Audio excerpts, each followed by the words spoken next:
High, কি অবস্থা সবার? তো মাত্র একটা মুভি দেখে উঠলাম। মুভিটার নাম হচ্ছে ধুরন্ধর, রণবীর সিং এর। অ্যান্ড মুভিটা অলরেডি নেটফ্লিক্সে রিলিজ হয়ে গেছে, আপনারা চাইলে দেখে আসতে পারেন। তো ভাবলাম এটা নিয়ে একটু কথা বলি। আর এমনিতেও আপনাদের সাথে আমার একটা গ্যাপ তৈরি হয়ে গেছে, কারণ হচ্ছে আমি ইউটিউবে রেগুলার হচ্ছি না অনেকদিন যাবত। ইউটিউবেই আমি সবচেয়ে বেশি কানেক্টেড ফিল করি অডিয়েন্সের সাথে। আনফর্চুনেটলি আমি কনসিস্টেন্ট থাকতে পারতেছি না, বাট দিস টাইম আর সামনে তো হচ্ছে অফকোর্স ঈদ আসতেছে। ঈদের টাইমে এমনিতেও আমার রিভিউ দেওয়া হবে মুভিসগুলার, ট্রেলার, টিজার, রিয়াকশন, রিভিউস দেওয়া হবে। সো অফকোর্স আমি এবার কনসিস্টেন্ট হচ্ছি। যাই হোক, ধুরন্ধর ভাই মুভিটা 3.5 ঘন্টা লং।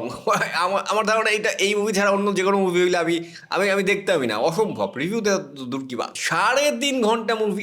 আই থিঙ্ক এই জিনিসটা চালু হয়েছে হচ্ছে ওই যে রিসেন্টলি তামিল তেলেগুর যে কি বলে পুষ্পা থেকেই তো আই থিঙ্ক স্টার্টটা হয়েছে, যে লম্বা আগে তো হচ্ছে ধরেন একটা মুভি তো 2 ঘন্টা, 2 ঘন্টা 10 মিনিট, 20 মিনিট, হাইয়েস্ট গেলে 2.5 ঘন্টা। সো তারপরে একটা টাইমে তারা বোঝা স্টার্ট করলো, স্পেশালি পুষ্পার পর, যে না, একটা লং টাইমের একে হচ্ছে লং টাইম 3 ঘন্টা, মানে অন্যান্য এভারেজে বলতেছি, ধর এই টাইপের যে মুভিসগুলো আসতেছে, আগে হচ্ছে তারা 3 ঘন্টা রাখতেছে, 3 ঘন্টা 3.5 ঘন্টা, তার উপর আবার হচ্ছে 2টা পার্টে আনতেছে ভাই। Anyway, যাই হোক, এই ব্যাপারটা আই থিঙ্ক আমার ধারণা আসছে হচ্ছে এই যে রিসেন্টলি ধরেন করোনার পর থেকে, করোনা টাইমে তো হচ্ছে সিরিজ প্রচুর জনপ্রিয় হয়ে গেছে। অ্যান্ড সিরিজ জনপ্রিয় হওয়ার মূল মূল রিজনটা মূলত কি ছিল, যে সিরিজগুলো আমরা মানে যে কোনো স্টোরি, যে কোনো ভালো একটা কন্টেন্ট আমরা টাইম দিয়ে দেখতে পছন্দ করি। কারণ হচ্ছে দেখা গেছে একটা মুভি দেখলাম, 2 ঘন্টার মুভি, ক্যারেক্টার আসলো, গেল, মারা গেল, দৌড় দিল, ঝাঁপ দিল, শেষ, মুভি শেষ। কিন্তু মুভির প্রতি আমি কোনো কানেকশনই ফিল করলাম না। বাট এটার কমপ্লিটলি উল্টা ঘটনা ঘটে হচ্ছে কিন্তু সিরিজে এক একটা ক্যারেক্টার আসে, সময় নিয়ে ক্যারেক্টারটা এস্টাবলিশড হয়, তারপর সেই ক্যারেক্টারদের সাথে, ওই ক্যারেক্টারটার সাথে কি কি ঘটে ওইটার সাথে আমার মনে অনেক ইফেক্ট পড়ে আর কি। যেমন ধরেন গেম অফ থ্রোনস, ওরা এক একটা ক্যারেক্টারকে এত চমৎকার ভাবে এস্টাবলিশ করে বা করতো, দেখা গেছে একটা ক্যারেক্টার আসলো 3, 4, 5, 6, 7, 8 এপিসোড বা পুরো একটা সিজনই দিয়ে দেয় হচ্ছে ওই ক্যারেক্টারটা এস্টাবলিশ করার জন্য। ক্যারেক্টারটা এস্টাবলিশ হয়, তারপর ধরেন ধুম করে মারা ফেলে ওই ক্যারেক্টারকে। সো তখন কানেক্টেড ফিল করেছি, আরে এর প্রতি এত কানেক্টেড ফিল করছিলাম, ক্যারেক্টারটা মারা গেল, তখন ফিল করতে পারি। কিন্তু এই ব্যাপারটা তো মুভির ক্ষেত্রে পসিবল হয় না, কারণ মুভির রান টাইম অফকোর্স কম থাকে। সো আই থিঙ্ক এই ব্যাপারটার কারণেই এই রিসেন্ট সিনারিওতে বা রিসেন্ট টাইম এই ব্যাপারটা খুব জনপ্রিয় হইতেছে। 3 ঘন্টা 3.5 ঘন্টা লং 2-3 পার্টে আনো, যে হচ্ছে এক একটা ক্যারেক্টার টাইম নিয়ে এস্টাবলিশ হবে, তার প্রতি আমরা কানেক্টেড ফিল করবো। সেম ঘটনা ঘটছে হচ্ছে ধুরন্ধরে। আই লাভ দিস মুভি, মানে কি পরিমাণ যে ভালো লাগছে আমি মানে বলে বুঝাতে পারবো না। আই থিঙ্ক এই মুভিটা যদি আমি হলে দেখতে পারতাম, আমার হয়তো আরো আরো অনেক বেশি কানেক্টেড ফিল করতাম, আরো অনেক ভালো কাজ করতো। অনেক পলিটিক্যাল কিছু ব্যাপার আছে যেটা আমি ইগনোর করে যাচ্ছি অফকোর্স, কারণ হচ্ছে আমার দরকার হচ্ছে আর্ট নিয়ে কথা বলা। সো এখানে পলিটিক্স কিভাবে কি আসলো গেল এটা আপাতত দেখতেছি না। সো মূলত ধুরন্ধরের প্লটটা ছিল হচ্ছে এরকম, মানে প্লট বলতে আর কি স্টার্টিংটা এরকম হয় যে ইন্ডিয়াতে 2টা অ্যাটাক হয়। একটা মেবি দেখানো হয় সংসদে অ্যাটাক হয়, আর একটা হচ্ছে প্লেনে অ্যাটাক হয়, টেরোরিস্ট অ্যাটাক। অ্যান্ড ম্যাক্সিমাম ক্ষেত্রে দেখা গেছে ওই অ্যাটাকগুলো মানে পাকিস্তান থেকেই পরিচালিত হয়। তখন যে ভারতের গোয়েন্দা বিভাগ তারা প্ল্যান করলো যে কি রে ভাই, বারবার শুধু আমাদেরকে অ্যাটাক করতেছে, আমরা কি তাহলে শুধুমাত্র প্রোটেক্ট করেই যাবো, জাস্ট মানে কি বলে ডিফেন্সিভ খেলবো, নাকি আমরা নিজেরাও অ্যাটাক করবো। সো এইটার প্রেক্ষিতেই আর কি ওই রণবীর সিংকে পাঠানো হয় হচ্ছে পাকিস্তানে। করাচির একটা কুখ্যাত এলাকা, নাম হচ্ছে লিয়ারি পসিবলি জায়গাটার নাম। সো ওইখানে আর কি রণবীর সিং যায়, অ্যান্ড হচ্ছে হিউজ একটা লং টাইম ধরে সে মানে ওইটার সাথে ওই জায়গাটার সাথে মিশে যায়। ইউজুয়ালি অন্যান্য বলিউডের এই স্পাই রিলেটেড তো মুভি আরো বহু আসছে বলিউডে, বাট কোনোটাই না এই লেভেলের এতটা কানেক্টেড ফিল কাউকেই কখনো কানেক্টেড ফিল করাইতে পারে নাই। এটা একটা বড় রিজন হচ্ছে, দেখা গেছে একজন স্পাই গেছে পাকিস্তানে, সে মারামারি করতেছে, ফাইটগুলো হচ্ছে এরকম, ধরেন সে একাই 100 টাইপের, বা একাই 100 না হইলেও ধরেন ফাইট করতে করতে উঠতেছে, স্লো মোশনে ফাইট করতেছে, এই টাইপের কোনো কিছুই নাই এই মুভিতে। ফাইটের ব্যাপারে আমি বা রিয়েলিস্টিক অ্যাপ্রোচের ব্যাপারটা একটু পরে আসতেছে, তার আগে প্লটটা শেষ করে নিই। সেটা হচ্ছে সে এমনভাবে মিশে যায় ওইখানকার এরিয়াতে। প্রথমে তো হচ্ছে একটা জব নেয়, একটা দোকানে জব নেয়, তারপর একটা পর্যায়ে হচ্ছে ওই এরিয়ার বড় যে একটা সন্ত্রাসী গ্যাং, ওই যেটা হচ্ছে রেহমান জাগাতের গ্যাং, সেই গ্যাংটাতে সে ঢুকে যায়। অ্যান্ড এই ব্যাপারগুলো এত সুন্দরভাবে আস্তে আস্তে আস্তে দেখানো হয়েছে যে খুবই রিয়েলিস্টিক মনে হয়েছে। এমনিতে এই টাইপের সিনারিওতেই যেমন দেখা গেছে যে এটার প্লটটা ছিল হচ্ছে এরকম, যে রেহমান জাকাতের ছেলেকে অ্যাটাক করতে আসবে, ও হচ্ছে বাঁচাবে, তারপর হচ্ছে ও রেহমান জাকাতের দলে ঢুকবে। কিন্তু এই ব্যাপারটা যত সহজে আমি বলে ফেললাম যে তার ছেলেকে বাঁচাবে, সেই গ্যাংয়ে ঢুকে পড়বে, ব্যাপারটা কিন্তু রিয়েলিস্টিক ভাবে চিন্তা করলে কিন্তু এত সোজা না। যে আমি জাস্ট যেটা বাংলা সিনেমায় বা হয়তো বা আগের ইন্ডিয়ান মুভিগুলো তো এই ব্যাপারটা হইতো, যে দেখা গেছে আমি রাস্তা দিয়ে একটা নায়িকা হেঁটে যাচ্ছে, একটা মেয়ে হেঁটে যাচ্ছে, তাকে গুন্ডারা অ্যাটাক করছে, আমি তাকে বাঁচালাম, তার সাথে আমার একটা বন্ধুত্বপূর্ণ সম্পর্ক তৈরি হয়ে গেল। সন্ত্রাসী টাইপের কেউ একজন, বা হচ্ছে কোনো বিলিয়নিয়ার টাইপের বা অনেক টাকা পয়সার মালিক কেউ একজন, সে রাস্তা দিয়ে যাচ্ছে, তাকে গুন্ডারা অ্যাটাক করছে, আমি তাকে বাঁচাইলাম, বা তারপরে তার সাথে আমার ভালো সম্পর্ক হয়ে গেল, আমি তার গ্যাংয়ে ঢুকে গেলাম। ব্যাপারটা বাংলা সিনেমাগুলোতে বা আগের ইন্ডিয়ান মুভিসগুলোতে যত ইজিলি দেখানো হইতো, এখানে কিন্তু এই ব্যাপারটা এত ইজিলি দেখানো হয় নাই। খুবই টাইম নিয়ে দেখানো হয়েছে, রিয়েলিস্টিক ভাবে দেখানো হয়েছে, যে সে আস্তে আস্তে তার গ্যাংয়ে ঢুকছে, কিভাবে সে প্রত্যেকটা ব্যাপার সে এক্সপ্লোর করছে যে আচ্ছা এই গ্যাংটাতে কি হয়, কোথায় কি বিক্রি করে, কোথায় কোন কোন জায়গায় সে ইলিগাল কাজ করতেছে, কার কার সাথে তাদের আতাত, কোন কোন পলিটিক্যাল পার্টির সাথে তাদের আতাত, কোন কোন অন্য বড় সন্ত্রাসীদের সাথে তাদের আতাত, তারা কিভাবে অন্য দেশে বা ধরেন ইন্ডিয়াতে টেরোরিস্ট অ্যাটাকগুলো তার কিভাবে পুরো ব্যাপারটা সে আস্তে আস্তে আস্তে এক্সপ্লোর করে। আমার কাছে মনে হচ্ছিল যে আমার খুব ফেভারিট একটা গেম আছে, গেমের নাম হচ্ছে red dead redemption 2। Red dead redemption 2 গেমটাতে এত সুন্দরভাবে আস্তে আস্তে আস্তে আস্তে একটা ওয়ার্ল্ড এক্সপ্লোর আস্তে আস্তে আস্তে আস্তে পুরো ওই ওয়েস্টার্ন সিনারিওটা আমি বুঝতে পারি। ঠিক সেম এখানে ঘটছে যে রণবীর সিং এর থ্রুতে, বা এখানে তার নাম থাকে হচ্ছে হামজা আলী মাজারি আছে। সো এই আমার কাছে মনে হচ্ছে যে আমি তার থ্রুতে আমি নিজেও এক্সপ্লোর করতেছি, ও আচ্ছা এখানে এরকম হয়, এই ব্যাপারগুলো ওইখানকার এরিয়াগুলো এইরকম, এখানকার মানুষগুলো এইভাবে কথা বলে, এখানকার মানে সন্ত্রাসী কার্যক্রমগুলো এইভাবে পরিচালিত হয়, তার থ্রুতে তার চোখ দিয়ে আমি এক্সপ্লোর করতেছি, যেটা আমার আমার একদম রিয়েলিস্টিক ফিল দিছে। আচ্ছা রিয়েলিস্টিক ব্যাপারটাতে এবার আসি। এই মুভিটা এত স্মুথ ভাবে দেখানো হয়েছে যে মানে প্রচুর অ্যাকশন, কিন্তু প্রচুর না, খুবই খুবই সামান্য পরিমাণে অ্যাকশন। তারপরও পুরো মুভিটাতে একটা থমথমে একটা পরিবেশ ছিল যে এই বুঝি লাগলো, এই বুঝি কোনো একটা ঝামেলা হলো, এই বুঝি কোনো একটা ফাইট স্টার্ট হলো। খুব যে মারপিট ভরা রাখছে তা কিন্তু না, খুবই এত রিয়েলিস্টিক ভাবে দেখাইছে সেটা কালার প্যালেট থেকে মানে কালার দেখে কালারটাতে একটা ডার্ক টোন রাখা হয়েছে, যেটা কিনা ওই যেটা বললাম যে স্পাই রিলেটেড বলিউডের অন্যান্য মুভিগুলো খুব কালারফুল রাখা হয়, যে সে নাচ গান করতেছে, নায়িকাদের সাথে কথা বলতেছে, মানে খুবই কালারফুল জিনিসপত্র। কিন্তু মানে যত এত বেশি কালারফুল থাকবে তখন কিন্তু আর ওইটা রিয়েলিস্টিক অ্যাপ্রোচটা থাকে না, তখন যে বারবি ফিল চলে আসে। এটাতে ডার্ক টোন থাকাতে ওই রিয়েলিস্টিক ফিলটা হয়েছে। এবার আসে হচ্ছে অ্যাক্টিং এর ব্যাপারে। ওয়াও, রণবীর সিং এত চমৎকার অ্যাক্টিং করছে যেটা মানে বলার বাইরে। আমার স্পষ্ট মনে আছে আমি রণবীর সিংকে ফার্স্ট ডিসকভার করছিলাম সেই ছোটবেলায়, অনেক ছোট থাকতে, তখন তার পসিবলি তার ফার্স্ট মুভি অথবা শুরুর দিকের কোনো একটা মুভি নাম হচ্ছে লেডিজ ভার্সেস রিকি ভ্যাহেল। ওই মুভিটা টোন আছে,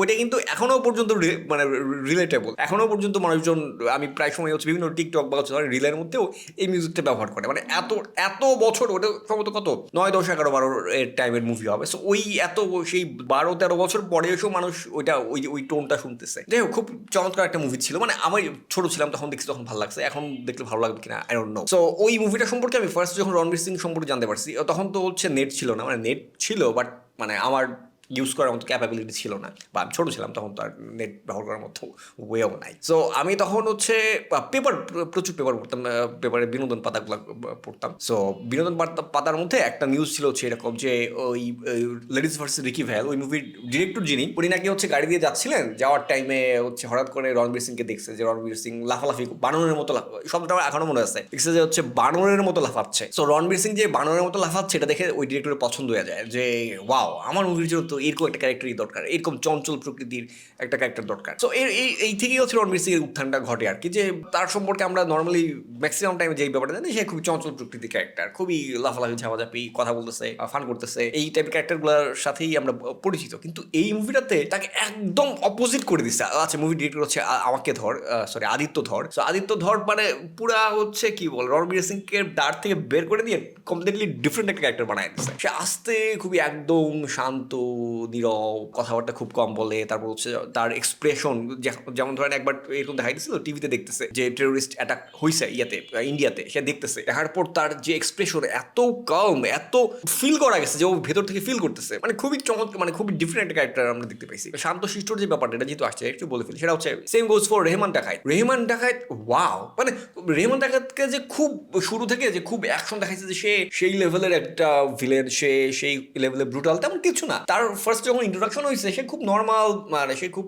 তার ছেলেকে মেরে ফেলছে, সে গম্ভীর ভাবে হেঁটে আসছে, কোনো ডায়লগটা কিছু না, যে যেটা বাংলা সিনেমাতে হয় যে এই তোর মেয়েটা হলো খায় হলো, ওই আমি কি জিনিস জানোস না, আমি সেই। বাংলা মুভিস গুলাতে বা হয়তো বা অন্য অনেক ইন্ডিয়ান মুভি, আগের ইন্ডিয়ান মুভিগুলো তো এই ব্যাপারটা হতো, যে ওই যে লাউড অ্যাক্টিং, যে হচ্ছে কোনো একজন ভিলেন, সে খুবই খারাপ, সে খুবই ব্রুটাল, সে খুবই মারাত্মক লেভেলের কিছু একটা, সেটা বোঝানোর জন্য চিল্লাপাল্লা ব্যবহার করা যায়, ওই খায় দেবো, এই করবো সেই করবো। কিন্তু এটা তো না রেমন ডাকাত জাস্ট নর্মাল, সে নর্মালি কথা, মানে নর্মাল বলতে তার এক একটা ডায়লগস আমি ও যখন ধরেন রেমন ডাকাতকে যখন দেখাইতেছে, আমি ওর দিকে তাকায় আছে যে ও একটা ডায়লগ দিবে, করালে বলে একটা ডায়লগ দেবে, মানে এত চমৎকার ডায়লগ যে সে খুব লো টোনে কথা বলতেছে, খুব যে হাই টোনে কথা বলছে না, খুব লো টোনে কথা বলছে, কিন্তু ডায়লগস গুলা খুবই ইম্প্যাক্টফুল।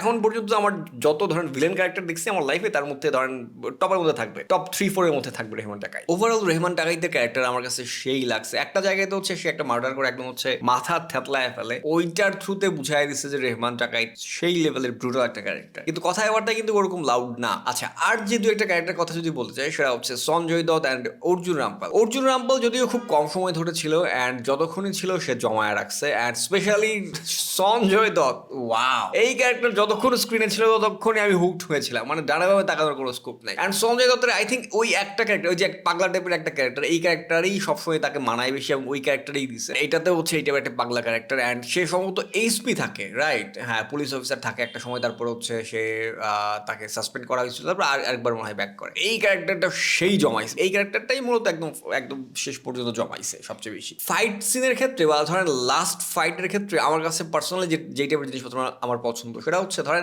অনেক মুভি থাকে হচ্ছে এরকম যে এই ঘটনা হয়েছে, ওই ঘটনা হয়েছে, আচ্ছা এত কিছু হওয়ার পর তারপর হচ্ছে রেডি, এখন হবে হচ্ছে আমাদের ফাইনাল ফাইট, এরকম থাকে। আবার কিছু কিছু মুভি থাকে যে আপনি টেরও পাবেন না যে কখন ফাইনাল ফাইটটা স্টার্ট হয়ে গেছে। এই মুভিটার ক্ষেত্রে ব্যাপারটা হচ্ছে সেম, মানে আমি টেরই পাই নাই যে মুভির ফাইট মানে main climax fight scene already start হয়ে গেছে। অ্যান্ড এই টাইপের স্টোরিগুলো আমার সবচেয়ে বেশি ভালো লাগে। অ্যান্ড মুভির শুরু থেকে শেষ পর্যন্ত যে টেনশন বিল্ডের যে ব্যাপারটা, এই ব্যাপারটা আমার কাছে খুবই ভালো লাগছে। অ্যান্ড স্পেশালি রণবীর সিং বা এখানে নাম থাকে তার হামজা আলী আর হচ্ছে ওইদিকে রেহমান ডাকাইত, তাদের দুজনের মধ্যে ফাইটটা যে ফিজিক্যাল ফাইট তা কিন্তু না, পুরাটা টাইমে তাদের মধ্যে একটা মেন্টাল ফাইট হয়েছে। হামজা আলী অলওয়েজ ট্রাই করছে যে কিভাবে স্পাই হিসেবে লুকায় থাকা যায়, কোনোভাবেই যেন আমাকে কট দিতে না পারে, কোনোভাবেই যেন আমাকে ধরতে না পারলে, ধরতে পারলে একদম ভাই এত লেভেলের টর্চার করা করবে যেটা চিন্তার বাইরে। তার অলওয়েজ তার মাথায় এটা থাকতো। আবার ওইদিকে রেহমান ডাকাইত, সেও অলওয়েজ, সে যে খুব ইজিলি হামজা আলীকে তার গ্যাংয়ে নিয়ে নিচ্ছে, খুব ইজিলি তাকে ট্রাস্ট করে ফেলছে তা না, খুব টাইম, অনেক টাইম নিছে। অ্যান্ড অলওয়েজ তাকে অনেক সন্দেহের চোখে রাখছে একটা বিশাল লং টাইম পর্যন্ত, অনেক কষ্টে হচ্ছে ট্রাস্ট গেইন করছে হামজা আলী। মানে এই রিয়েলিস্টিক অ্যাপ্রোচগুলো এই মুভির সবচেয়ে গুড পয়েন্টসগুলোর মধ্যে একটা। আর দুই একটা ব্যাপার নিয়ে যদি বলতে চাই, সেট ডিজাইন, ওয়াও, আমার কাছে তো মনে হচ্ছিল যে পাকিস্তানি হয়ে গেছে অলরেডি। সেট দেখে মনে হচ্ছিল যে পাকিস্তানি, একদম পাকিস্তানি শুট হয়েছে। আমি মাঝখানে অবাক হয়েছি, শুট কি পাকিস্তানি করলো নাকি ভাই, কেমনি কি? তো পরে যে জানতে পারলাম যে শুট আবু ধাবিতে হয়েছে, সেট ডিজাইন করে হয়েছে। অ্যান্ড এত রিয়েলিস্টিক ফিল দিছে, আউটস্ট্যান্ডিং করছে এটা। আর সেকেন্ড একটা কথা যদি বলতে চাই সেটা হচ্ছে ফাইট সিন, যেটা আমি শুরুতে হয়তো হালকা পাতলা বলছিলাম, যে ফাইট সিন এত ন্যাচারাল রাখছে, এত র অ্যান্ড গ্রাউন্ডেড রাখছে যে আমার কাছে ফিল হয় না যে আমি কোনো মুভি দেখতেছি। আমার কাছে আমার সত্যি ঘটনা দেখতেছি আমার সামনে। এটা অফকোর্স মুভিটা সত্যি ঘটনা অবলম্বনে নেওয়া হয়েছে, তারপরও থাকে না অনেক সময় যে সত্য ঘটনা অবলম্বনে নেয়, তারপর হচ্ছে ফাইট সিন, উড়াধরা ফাইট সিন থাকে, তা না, এটাতে কোনো উড়াধরা ফাইট সিন, কোনো ফাইট দেখে মনে হবে না যে এটা অতিরঞ্জিত কিছু, একদম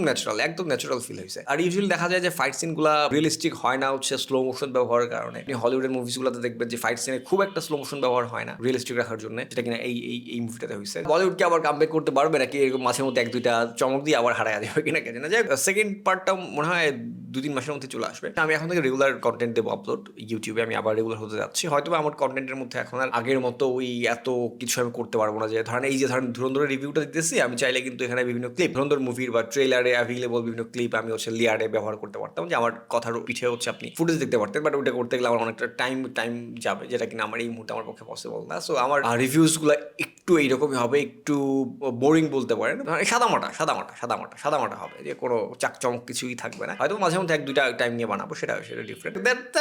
that's the review, that's the detail discussion of ধুরন্ধর।